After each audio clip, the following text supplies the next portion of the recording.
Before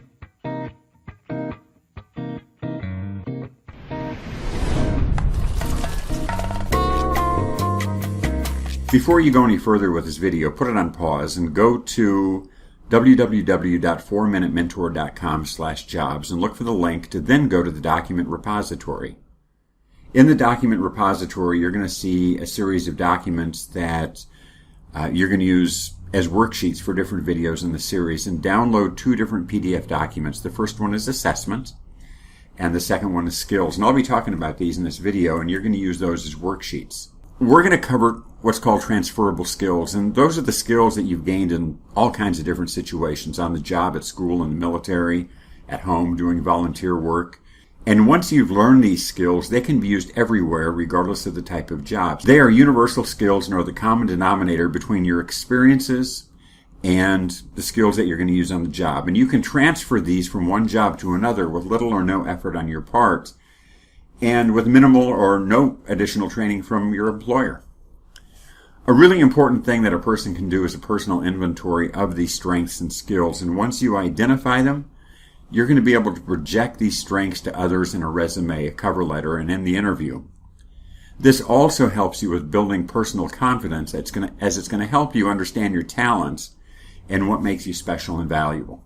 Going through the process will help you to identify your skills, and then you're going to translate those skills into the words that you're going to use to describe yourself and tie those into the needs of the business where you're applying for the job.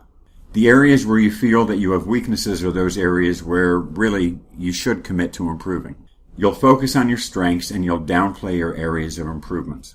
The worksheet assessment has a long list of skills and a variety of different types of skills, and next to each of these is a circle and a square.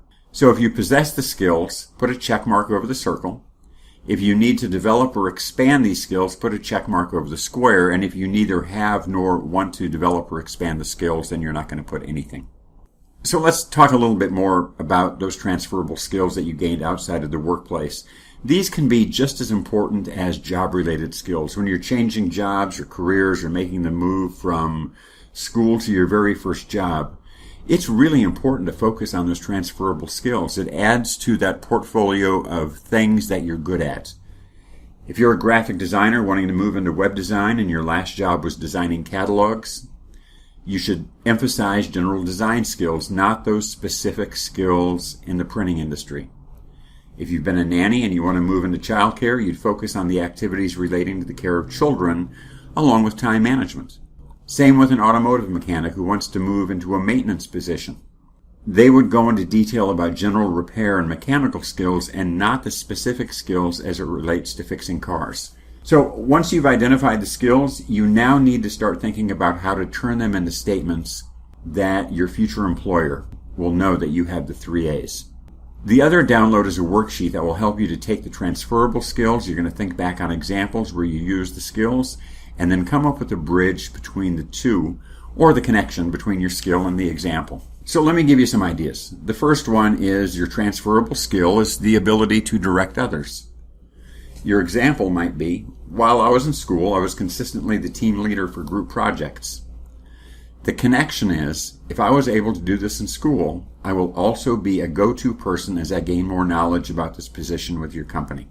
Your transferable skill, you have computer skills. The example, you're computer savvy with Word, Works, Excel, QuickBooks, and PowerPoint.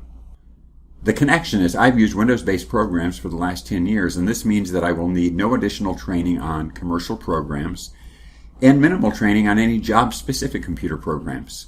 Your transferable skill is that you're well organized. Your example is I reported to 4 different people at my last job. The connection is I'm able to work with solid and dotted line reporting structures and maintain my composure. This required that I had to organize my time and set priorities to satisfy everyone's needs. I'm sure I can easily handle the organizational demands of this position. The transferable skill is that I have public speaking skills. The example may be I was on the debate team in high school. The connection is I spent 2 years on the debate team in my high school speaking on a variety of topics. This gave me the confidence and training to speak in front of individuals and groups of people without hesitation. I would be a perfect customer service representative for your company since I have these skills. The other worksheet that you downloaded will help you go through this as an exercise. It's a number of pages that has a place for your transferable skills, your example, and your connection.